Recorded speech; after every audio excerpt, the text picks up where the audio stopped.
Quinta-feira, 19h15, o prometido é de vidro.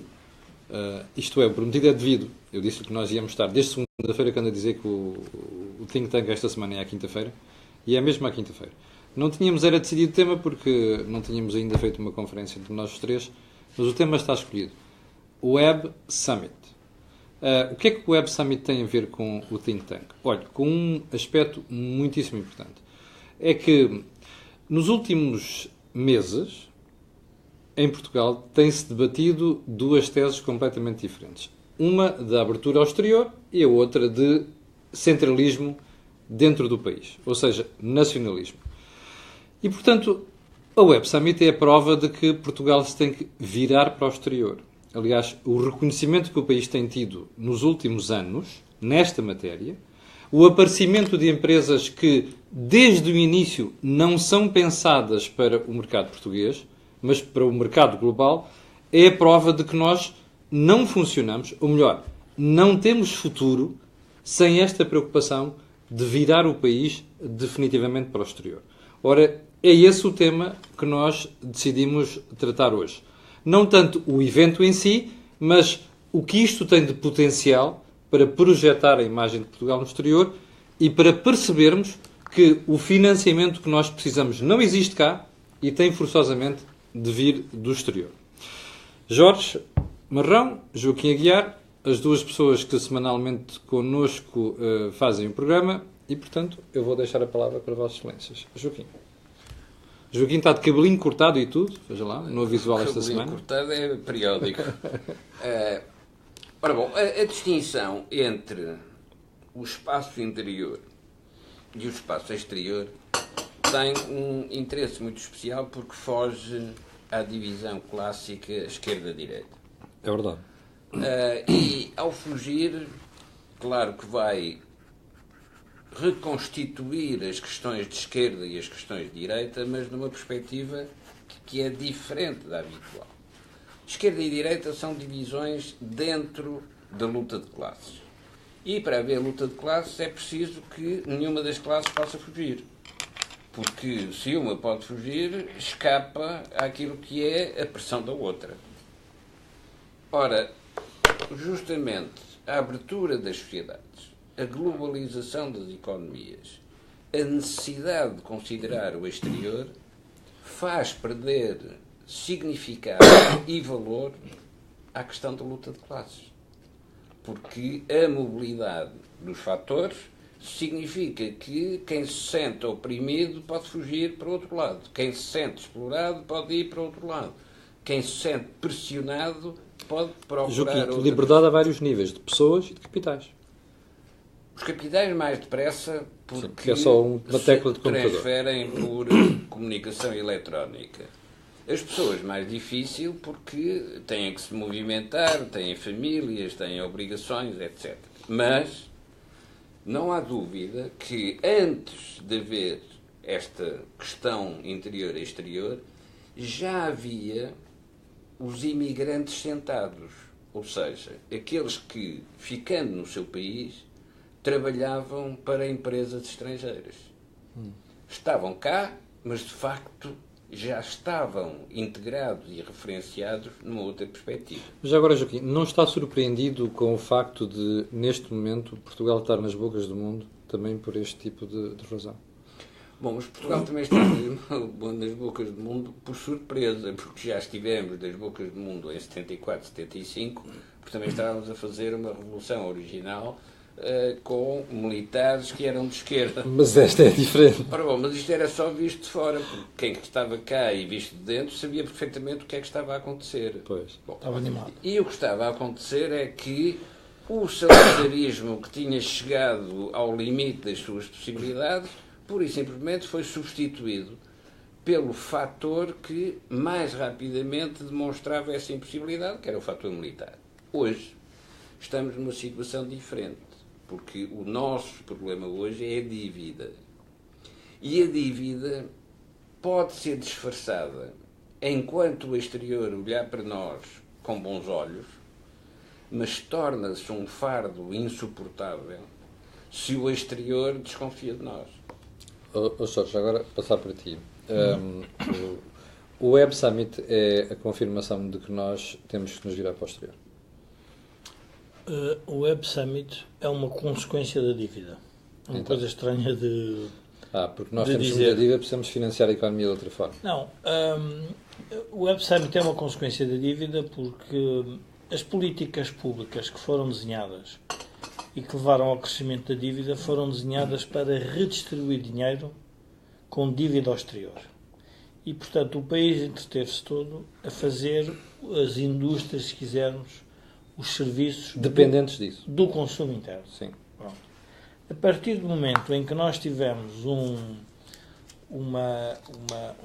congelamento de dívida que vinha do exterior, percebemos logo que é só uma maneira de pagar a dívida ao exterior. É exportando mais ou vendendo ativos. Portanto, não há muitas mais formas na economia para o fazer. E está a acontecer as duas coisas. E estão a acontecer as duas coisas. A classe política que defende, que quer o modelo nacionalista e fechado, é a classe política que fala que é preciso renegociar a dívida. Porque sabe que, ao renegociar a dívida, adia a reforma que nos obriga a exportar mais ou a vender ativos. É bom relembrar que não é por acaso que com esta coligação estranha que se fez em Portugal depois das últimas eleições, que se teve a ideia que é preciso que o Estado volte a tomar posse de alguns ativos, Sim. quando eles já estavam vendidos ao exterior. Portanto, é uma classe política que ainda hoje quer dizer, não, nós continuamos a deter os nossos ativos. Mas como é que se detém? Como é que nós detemos um ativo quando nós temos uma dívida colossal ao exterior? Ou seja, como se tivéssemos uma garantia sobre esse ativo. Não é? Claramente. Portanto, o Web Summit é uma estratégia muito boa, fantástica, que o país encontrou para promover a capacidade do que o país tem de poder servir o mundo. E de fugir a esta política. E há uma expressão, eu não me recordo do autor, não sei se o Joaquim se recorda, o autor que escreve: geografia não é destino. Aliás, há uma expressão interessante quando perguntaram ao primeiro-ministro japonês se ele se achava, se Portugal era periférico. Ele perguntou: então, o que é que vocês acham do Japão? É verdade. O Japão ainda está num sítio muito mais periférico. Exatamente. Portanto, não há periferia na globalização, porque a periferia na globalização não existe no sentido em que onde estiverem as competências está a capacidade de exportar. E, portanto, o Web Summit é uma boa resposta da sociedade portuguesa a um problema que tem que resolver, que é utilizar competências que vêm do exterior para voltar a vender ao exterior, utilizando também recursos nacionais. Portanto, e é isto que nós precisamos fazer. Ora, isto obriga a um conjunto de políticas públicas de atração de pessoas diferentes, de elevada qualidade. Obriga a que o sistema de ensino seja orientado para profissões que não são profissões desenhadas no Ministério da Educação por indivíduos que querem, no fundo, educar a classe operária. Exatamente. Querem educar a classe operária e, portanto, acham que a gente deve ter este tipo e aquelas pessoas. É uma sociedade diferente, é uma sociedade orientada para o mercado. E, portanto, isto é uma grande diferença. E quem criava o mercado, ou seja, é uma coisa fantástica em Portugal que nós nos esquecemos. Quem criou o mercado em Portugal foi a dívida, porque como os bancos conseguiam contrair empréstimos para depois emprestarem à sociedade, Sim. nós próprios criávamos o que queríamos, de indústrias, e agora devemos fazer este projeto, aquilo, aquilo outro, não havia problema nenhum. Porque havia dinheiro a rodos. Não, agora não. Agora o projeto tem que ser viável no mercado. Mas qual é o mercado onde é que ele se sente viável? É no mundo. Pois. Como é que isso se faz? Com concorrência, com competência. Isto é uma grande diferença para uma sociedade. É como se a Índia fez há uns anos o que eles chamavam zonas económicas exclusivas. Porque a Índia tinha uma tradição britânica, pior que a nossa, de administração pública britânica imperial. Tudo era licenciado, não se podia fazer nada. Havia licenças para isto, para aquilo, para aquilo outro. E quando há um conjunto de economistas que foram convidados pelo governo indiano para estudar como é que nós podemos fazer reformas na Índia. E a forma que eles encontraram foi: vamos criar zonas económicas exclusivas. Mas o que é que isso significa? Significa que aquela zona económica não são aplicáveis as leis do país. Faça o que se for preciso para o mercado. Faça o que for preciso para o mercado. E de repente nasceram bolhas de zonas que se tornaram brutalmente atrativas. Vejam o caso dos call centers na Índia. Quando nós ligamos hoje para um call center de uma empresa de aviação ou das grandes, onde é que estão? Onde é que estão essas pessoas? Todos, e é interessante ver, com doutorados, ou grande parte de doutorados, que estão em call centers, vai-se perguntar, bom, mas isso é uma violência, o tipo de doutorado está no call center. Para aquele mercado não é. Para aquele mercado não é, e antes de ele ser doutorado e não estar no call center, se calhar ganhava $2 por hora, e agora ganha para aí 15, 20, 30 dólares. É uma grande diferença para um país pobre. Ó Joaquim, deixa-me só pegar num aspecto que há bocado o Joaquim referiu, que fez uma comparação com o 25 de Abril. Mas a verdade é que as pessoas que são protagonistas desta revolução hoje são pessoas com formação. São pessoas diferentes dos militares que fizeram a revolução. É verdade. Agora, vamos também ver o que são as transposições das classificações políticas. Então. Porque se interior e exterior não corresponde a direita e esquerda, a verdade é que direita e esquerda apropriaram a questão interior e exterior e da forma mais paradoxal. A esquerda sempre foi internacionalista. A revolução tinha de ser mundial. Proletário de todo o mundo, unidos. Exatamente. E, de repente, descobrimos que, afinal, a esquerda é nacionalista, protecionista e intervencionismo de Estado. O que é que produziu esta mudança? O que produziu esta mudança foi a variação das circunstâncias. É que, quando a esquerda era internacionalista, era para atacar poderes políticos que eram nacionalistas e de direita. Agora que já desapareceram esses e a esquerda quer governar e dominar, torna-se nacionalista para poder aprisionar as vítimas e proteger os escolhidos. Resultado, empobrece as sociedades onde este tipo de orientação aparece. O que é que aconteceu à direita? A direita era nacionalista, mas verificou que o nacionalismo era uma armadilha, porque ficava presa nas tais relações, correlação de forças locais. Ora, o local significou, sobretudo quando foram nacionalizados, o local significou ficarem sem recursos para investir ou para desenvolver. Agora vamos olhar para a história de Portugal.